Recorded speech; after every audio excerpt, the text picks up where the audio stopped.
Andrew's got to go. He's got to go. He's got to be banished, just like just like Harry and Meghan have to be banished. Meghan Markle was a past close associate of Andrew, and she participated in everything that was going on. This is Charles's make it or break it moment. Is now. How he deals with this now will determine whether or not the monarchy survives. Nobody will care how many trees he planted at the end of the day. Nobody will care about the King's Foundation. Prince Andrew was arrested on his own birthday. Police vehicles rolling onto royal grounds, flashing lights cutting through the silence of the King's private estate, and handcuffs placed on the brother of Britain's reigning monarch. Within hours of the news exploding online, another name suddenly started popping up everywhere: Meghan Markle. I think Meghan Markle will be panicking because at the end of the day, Dan, things don't make sense with Meghan Markle. That's a fact. Not in official headlines, not in polished press briefings, but deep inside comment sections, online forums, and private discussions the mainstream media seems determined to ignore. People were not reacting only to the arrest itself. They were reacting to what this moment unlocked, what it revealed about elite circles, powerful friendships, and a world operating behind closed doors where influence travels faster than truth. Questions started spreading fast. Who knew what? Who stayed quiet? And why one woman famous for stepping into every spotlight had suddenly gone completely silent. There seems to be no indication from the monarchy about how they will fix and avoid something like this in the future. I feel like almost there's sort of deflection. Well, this is Andrew's problem. This is not our problem. Like, this is Andrew did this. No, he was allowed to grow and was fostered under the monarchy. Stay with me, because the connections forming here are the kind rarely spoken aloud on television. On February 19th, 2026, his 66th birthday, Andrew Mountbatten Windsor, formerly known as Prince Andrew, Duke of York, brother to the King of England, woke up to police officers at his residence. Thames Valley Police arrested him on suspicion of misconduct in public office.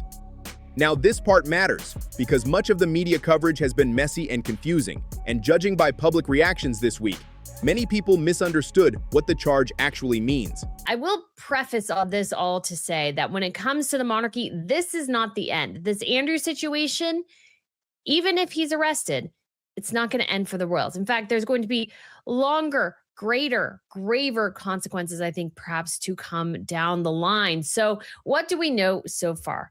Well, we know that today is Andrew's birthday. Right after breakfast, he was officially arrested by the Thames Valley Police. This arrest is not centered on Virginia Giuffre. It is not directly about the long-running trafficking accusations that have surrounded Andrew's name for years. Instead, investigators are looking at actions carried out openly, inside government offices, during official diplomatic trips, and across nearly a decade where no one appeared willing to intervene. From 2001 to 2011, Andrew served as Britain's special representative for international trade and investment. He traveled constantly: Singapore, Hong Kong, Vietnam, China, acting as a senior envoy for the British Crown, meeting world leaders and business elites while representing national interests abroad. He attended high-level meetings where sensitive discussions took place. He received confidential briefings meant strictly for government officials. And according to emails later released through the United States Department of Justice, portions of that information were allegedly shared with a controversial financier he publicly claimed he had already distanced himself from. This is very specifically about his behavior when he was a trade envoy, which is a government appointment. He was acting on behalf of the country for about a decade, in which he traveled around the world as a kind of business envoy for the country. One email reportedly dates back to 2010, 2 years after that associate had pleaded guilty in a U.S. case involving illegal conduct connected to a minor. Despite public statements suggesting the relationship had ended, communication appears to have continued behind the scenes. Investigators now suggest this went far beyond casual contact. Authorities believe sensitive British trade insights may have been passed along while Andrew was still acting in an official role representing the Crown, a claim that instantly raised alarms across political and royal circles. Police conducted coordinated searches at 2 royal properties at the same time: Wood Farm on the Sandringham estate, where King Charles had relocated Andrew after removing him from royal duties, and Royal Lodge in Windsor, Andrew's former residence located only miles from the home of William and Catherine. Royal land, royal residences, royal privacy. all suddenly open to police investigation in a moment few imagined they would ever witness. Properties belonging to the king are being searched because, remember, Prince Andrew, as he was then, was moved from the home that he lived in Windsor to the Sandringham estate, which is the private estate of the king. It's not a public palace. This is owned by the royal family privately. So you ask whether or not the king would have given his permission for this to have happened. The police arriving at the king's private estate, one imagines there must have been some kind of coordination. And here's the question everyone quietly keeps asking, the one hanging in the background of every conversation. Who else knew what was happening while all of this unfolded in plain sight? If the king's own brother is now under investigation for what he allegedly shared with the controversial financier Circle, the real question instantly grows larger. Who else connected to that orbit might now be under quiet examination? Because that network was never limited to one royal figure. It stretched across business leaders, celebrities, political insiders, and social elites moving through the same exclusive rooms. Now let's slow down and examine the king's official statement carefully, because the wording was anything but accidental. He said, and this detail matters, "I have learned with deepest concern the news about Andrew Mountbatten Windsor. Not my brother, not Prince Andrew. Simply Andrew Mountbatten Windsor, the civilian name, the identity of an ordinary private citizen standing apart from royal protection."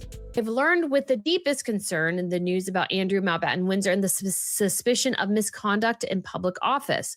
What now follows is the full, fair, and proper, like that he actually did not use the Oxford comma, good for King Charles and his team, by which this issue is investigated in the appropriate manner and by the appropriate authorities. In this, as I have said before, they have our full and wholehearted support and cooperation. Let me state clearly, the law must take its course. In one carefully constructed sentence, the king created unmistakable distance, a message directed simultaneously at investigators, journalists, and the public. This matter belongs to Andrew alone. No royal title, no shared responsibility, no institutional defense stepping forward to absorb the shock. And history shows this divide had been building for years. King Charles reportedly opposed Andrew's appointment as trade envoy from the start. Palace insiders claimed Charles warned Andrew was a disaster waiting to happen. Despite those concerns, the late Queen supported the appointment, government officials approved it, and the role continued for an entire decade without serious interruption. Today, the contrast could not be clearer. Charles is cooperating fully with investigators searching royal property. There are no public objections, no visible resistance, and no effort to delay proceedings. That silence carries enormous meaning because the royal family traditionally survives controversy by closing ranks and presenting unity above all else. But this time, unity did not happen. Getting to the point where Charles was basically had his hand forced to remove Andrew's title is an indication of failure, because Charles should have done that without the public pressure. He did sort of the bare minimum, which says, oh, Andrew won't use it anymore, like, you know, whenever he has a public event or something. I don't know. I mean, he was trying to rehab Fergie and Andrew this year still. In April, they were at Easter. They were 100% at Easter. Royal commentators have begun describing the situation with one powerful word: existential. Not a temporary embarrassment, not a passing controversy. Existential, suggesting the long-term future of the monarchy itself, is quietly being evaluated behind palace doors as public trust faces another major test. Standing quietly in the background is Prince William, a figure who, for years, reportedly pushed for Andrew's removal from royal duties.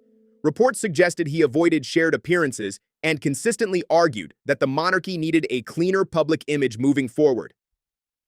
Now, alongside Catherine, he appears as one of the few senior royals whose reputation has remained steady through the chaos of this week. Charles, he's quite a woke guy and he believed in this concept of forgiveness. Whereas you've got William, who has been saying, Meghan, and I'm not doing William's PR here, this is honestly a fact. Remember that shift in power and perception, because it sets the stage for why public attention suddenly turned elsewhere. Because viewers and commenters kept returning to one repeating question: what about Meghan? Long before becoming the Duchess of Sussex, before Prince Harry, before global interviews and streaming deals, Meghan Markle was navigating Hollywood and European social circles while building her career step by step. She held supporting television roles, ran a lifestyle blog focused on travel and fashion, and attended high-profile networking events where reputation and connections often carried enormous weight. For years, online conversations linked her to exclusive social environments, luxury gatherings, private yachts, charity galas, and elite networking spaces where influential figures from entertainment, business, and politics crossed paths regularly. It's like, how are you making all this money and you're not even working? She's like, oh, he buys me everything. None of these claims were ever formally proven, yet the rumors circulated widely enough to shape public perception and spark ongoing debate. And now, as investigators examine overlapping relationships within powerful circles, online observers are asking whether those social worlds, once dismissed as unrelated, were closer together than anyone publicly acknowledged. Now I want to slow this down and be very precise here, because I am not in the business of repeating claims I cannot verify, and neither should you. Rumors move fast online, but responsible discussion requires clarity, balance, and context. Then Meghan is doing her best to make this Hollywood comeback. So, I mean, she will be absolutely terrified about the idea that this House and Habit investigation is finally going to drop. I mean, I'd love to see how Sunshine Sachs, who is the PR company famous for dirty tricks, back on board after she sacked Meredith May. The allegations connected to Meghan Markle have never been proven. She has never been charged with any offense. She has never faced a formal criminal accusation of any kind. What I am explaining is not guilt, not judgment, and not accusation. What I am explaining is why, in light of this week's arrest, so many people feel compelled to ask questions. Public curiosity did not appear out of nowhere. It grew from overlapping social histories that are suddenly being examined under a brighter spotlight. The claims circulating for years suggested that, before her relationship with Prince Harry, Meghan attended exclusive social gatherings attended by wealthy and influential figures. These included luxury events, high-profile networking environments, and private social settings involving powerful business and entertainment personalities. Some of those individuals existed on the outer edges of the same elite social universe, now being discussed in connection with the controversial financier's wider circle. Not direct involvement, but shared proximity within overlapping high society spaces. Very good authority, I have it, that the royal family have been trying to scrub the internet from Meghan Markle's past, erase her past. They try to claim that they were in New Zealand here, that they're sitting here in New Zealand. So they try to fool the picture that I'm showing you on the left. That's them claiming that they're in New Zealand. There's a problem with that. If you look here where the little hand is, you will see the edge of basically this I don't know, homage that you have set on this stone. You can see it's literally the same stone, seat, whatever. You can see it's the very same background. And that is in St. Bart's. We are talking about people who attended the same parties, moved through similar invitation-only environments, and appeared within the same international social scene where connections often mattered more than introductions. That distinction matters because proximity alone is not wrongdoing, but it does shape public perception once investigations begin touching that world. This week, one widely shared online comment read, "Why is nobody reporting that Meghan's name and photos appear in documents?" I cannot verify that claim. No responsible commentator should present unverified material as fact. But what cannot be ignored is that audiences are asking these questions loudly, while many traditional outlets remain silent on the topic, creating a gap between public conversation and official reporting. Let me say this plainly and carefully. I am not here to accuse Meghan Markle of anything. I am here to acknowledge the questions being raised and explain why scrutiny expands when major investigations unfold. Journalism, at its core, asks uncomfortable questions about shared spaces, shared events, and shared social networks. When individuals attend the same elite gatherings, appear in the same photographs, and move through the same powerful circles, public interpretation inevitably changes once one figure within that environment faces legal investigation.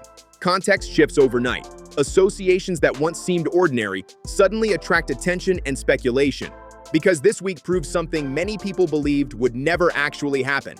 It showed that proximity to controversial social networks can carry consequences, even years later, even for members of royalty, and even long after events themselves faded from headlines.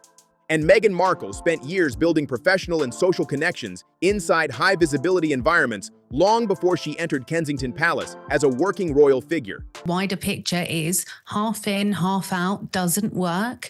And let's look at how are the royal family using and potentially manipulating their role of soft power. That history is now being re-examined through a completely different lens by commentators, viewers, and critics alike. Here is where the conversation becomes practical, and audiences understand this part immediately. Andrew's arrest has reignited the royal title debate with an intensity not seen in years. Comment sections across major news platforms filled instantly with people demanding consistency in how royal titles are treated. Many comments argued that if Andrew, once eighth in line to the throne, could be publicly identified by the king using his civilian name and left to face investigation without institutional protection, then what exactly continues to shield Prince Harry and Meghan? Harry still retains the styling of His Royal Highness, their offspring still hold prince and princess titles, and for a growing number of observers, that contrast now feels increasingly difficult to explain or defend in the middle of such a dramatic royal reckoning. And this is where the story shifts again, because what we are watching is no longer just a legal situation or a royal scandal. It is a complete change in how the public looks at status, privilege, and accountability inside elite institutions. His behavior reflects on the institution just like Harry and Meghan's does. It all reflects. Why? Because he's still tied to it. And he was allowed to develop into this because of the monarchy. And he was given access to things because of the monarchy, and they knew he probably wasn't suited for it. For decades, the monarchy operated on an unspoken understanding. Problems stayed private, controversies faded quietly, and time eventually softened public outrage. But this moment feels different. The arrest shattered the idea that royal proximity automatically guarantees protection. Suddenly, titles look less like shields and more like symbols under examination. Online discussions exploded almost immediately. Viewers were not only reacting to Andrew, they were asking whether the entire system surrounding royal titles still makes sense in a modern world demanding transparency. One popular comment read, "If accountability applies to one royal, shouldn't it apply to all?" That question spread across platforms faster than any official statement. And notice what happened next. Palace messaging became noticeably careful. No emotional defenses, no dramatic public support, just measured language and controlled distance. That kind of restraint tells observers something important. The institution is thinking about survival first, because survival for the monarchy has always depended on public confidence. Once that confidence begins to crack, every member connected to the brand faces renewed scrutiny, whether they are active royals or living abroad, building independent lives. That strategy isn't working, and it hasn't worked for a long time, and Charles needs to, I think, be a firmer hand here. The monarchy is just letting things happen to them. And yes, I don't think the monarchy should have been informed when Andrew was arrested, but they should have been anticipating that and ready for it. Prince Harry and Meghan's situation suddenly re-entered public debate in a way many did not expect. For years, discussions about their roles centered on family disagreements, media treatment, and personal independence. Now the conversation has shifted toward consistency and fairness. People are asking, if royal titles carry prestige connected to national identity, can those titles remain detached from royal responsibility? And if individuals step away from official duties while keeping symbolic status, where exactly should the line be drawn? These questions are not coming only from critics. Even longtime royal supporters are beginning to debate whether modernization requires clearer boundaries between private citizens and public representatives of the crown. Another widely shared post stated, "You cannot have royal privilege without royal accountability." Whether people agree or disagree, the sentiment captures a growing mood, one shaped by transparency, social media scrutiny, and a public less willing to accept old traditions without explanation. At the same time, analysts point out that the royal family is entering a generational transition. King Charles represents continuity, while Prince William represents the future image of the monarchy. Every decision made now sends signals about what that future will look like. Smaller, more controlled, and possibly far stricter about who represents the institution. So what does the monarchy need to do? Well, I think definitely the monarchy needs to acknowledge fault, acknowledge that Andrew's crimes happened under their roof, and tell the public how they're going to make sure this doesn't happen again. I've argued and advocated for a standard code of conduct that all working royals abide by, and if they don't, they're out. And here is the uncomfortable reality many commentators are quietly acknowledging. Scandals do not exist in isolation. Each one reshapes expectations for everyone connected to the royal sphere. Actions taken toward one figure inevitably influence how others are judged moving forward. That is why conversations surrounding titles, roles, and public perception have intensified so quickly this week. The monarchy is no longer managing a single controversy. It is navigating a moment where public trust, tradition, and modern accountability are colliding all at once. And as this situation continues to unfold, the spotlight is no longer fixed on one person alone. It is slowly widening, pulling more names, more histories, and more unanswered questions into view. This moment matters not only to the public, but politically as well, because King Charles demonstrated something this week that changes the entire royal equation. He showed very clearly that the institution will not automatically protect its own when pressure reaches a certain level. One of the most serious crises the royal family, I would say, has ever faced in modern history. It's extraordinary, isn't it? And I think that what we were saying before we came on air is like a couple of weeks ago, there was a statement from the palace, but to have a statement like that from the king.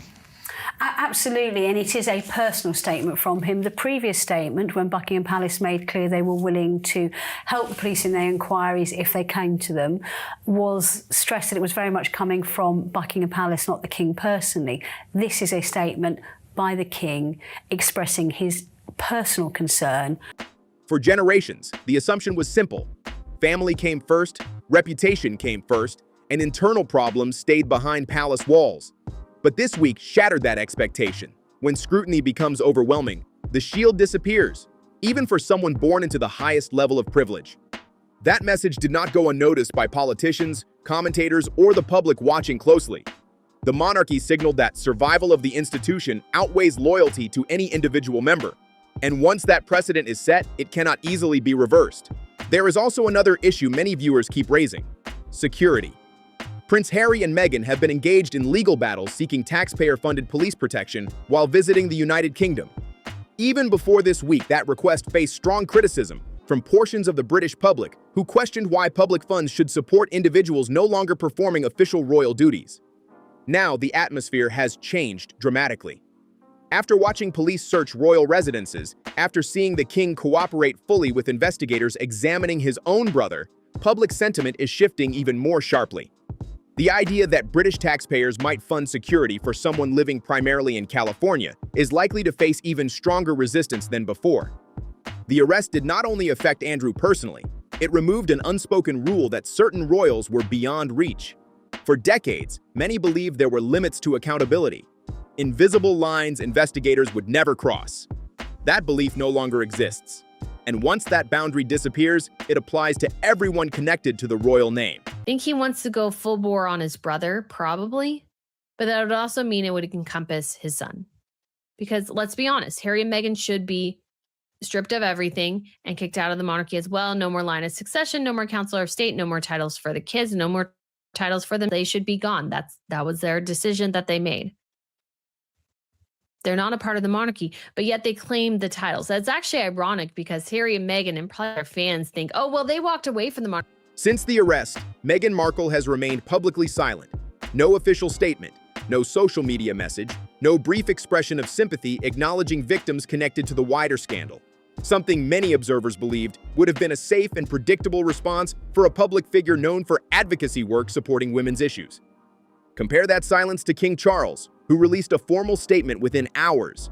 Compare it to Buckingham Palace communications carefully emphasizing support for survivors connected to the broader case. Even political figures caught in the surrounding controversy issued responses, recognizing that moments like this demand public acknowledgement. And yet Meghan Markle, a figure often praised for speaking out on social justice topics, has chosen not to comment publicly at all. Of course, explanations are already circulating. Some argue her legal advisors recommended silence. Others suggest she is avoiding involvement in royal matters. Another theory claims she simply believes the situation does not require her voice. Each explanation exists, and viewers will decide for themselves which seems most convincing. What cannot be ignored is one simple reality: silence is also a decision. In a week when many individuals affected by that controversial financier's world are receiving renewed public attention, when survivors' stories are being widely discussed online, absence from the conversation becomes noticeable. The tone of the King's statement last week clearly opened the door for the police to make a move. So Piers, just to be clear for us that don't understand even though his royal titles were taken away, even though he was kicked out of the palace and all the estate, he's not receiving a salary from the government, from the people anymore, he still remains in the line of succession? Yeah, I know it sounds preposterous, but that is the current state of play. Now, I think it's very fanciful that he would ever accede to the throne under any circumstances, and I think increasingly that is going to be ruled out anyway by the sequence of events. Across social media, thousands of people have been sharing messages honoring Virginia Giuffre, remembering her courage in speaking publicly about her experiences. Discussions about accountability, justice, and institutional responsibility have intensified across platforms. Against that backdrop, Meghan's silence stands out sharply to audiences already watching every development closely. And this story is far from finished. Reports now suggest multiple police investigations connected to Andrew's past associations are ongoing. Political figures are facing renewed scrutiny. Senior officials linked to diplomatic circles are being questioned publicly, and resignations have already begun to appear as pressure spreads beyond royal boundaries. What began as one arrest is quickly evolving into something much larger. A widening examination of influence, connections, and decisions made inside powerful circles that many believed would never face this level of public exposure. Questions are now spreading far beyond royal circles and into the political world, because allegations have surfaced suggesting that senior government figures, including individuals who once held powerful cabinet roles, may have shared sensitive information with the same controversial financier's wider network. Political names once considered untouchable are suddenly being discussed openly again. Even former leadership figures are being pulled back into public debate, and analysts are warning that the political consequences inside Britain alone could become severe enough to destabilize an entire government before the summer arrives. What once looked like isolated controversy now feels like a chain reaction nobody fully predicted. And here is the part many people are only beginning to understand. The files released so far represent only a small portion of what reportedly exists. Emails, photographs, correspondence, travel records. Each release adds another layer, another connection, another unanswered question. Every week, more details emerge. Every week, additional names surface. Every week, the circle grows wider. The exclusive world built around elite access, powerful introductions, private gatherings, luxury yachts, invitation-only parties, and carefully curated social networks is being examined piece by piece. A lifestyle once defined by proximity to influence is now becoming a source of scrutiny rather than prestige. People who once benefited from standing near power are quietly reassessing how exposed they might be. Public silence, sudden distance, carefully managed appearances, all signs that the atmosphere has changed. And among those drawing attention through absence rather than presence is the Duchess of Sussex herself. Andrew was arrested on his birthday. King Charles referred to him publicly as a civilian. The debate over royal titles has returned with full force. The argument surrounding publicly funded security appears weaker than ever, and Meghan Markle, a figure known for speaking openly on major issues, has remained completely silent during one of the most explosive royal weeks in recent memory. So I'll leave you with one question, and I genuinely want to hear your thoughts. Drop your answer in the comments. Do you believe Meghan's silence this week is strategic? Or is there something she simply cannot afford to say? If you think this story is not being fully explored, share this video so more people can join the conversation. Like the video, share your perspective below, and keep the discussion going. And don't forget to subscribe to CrownClash, because every single day I bring you a brand new video breaking down the stories everyone else is afraid to connect.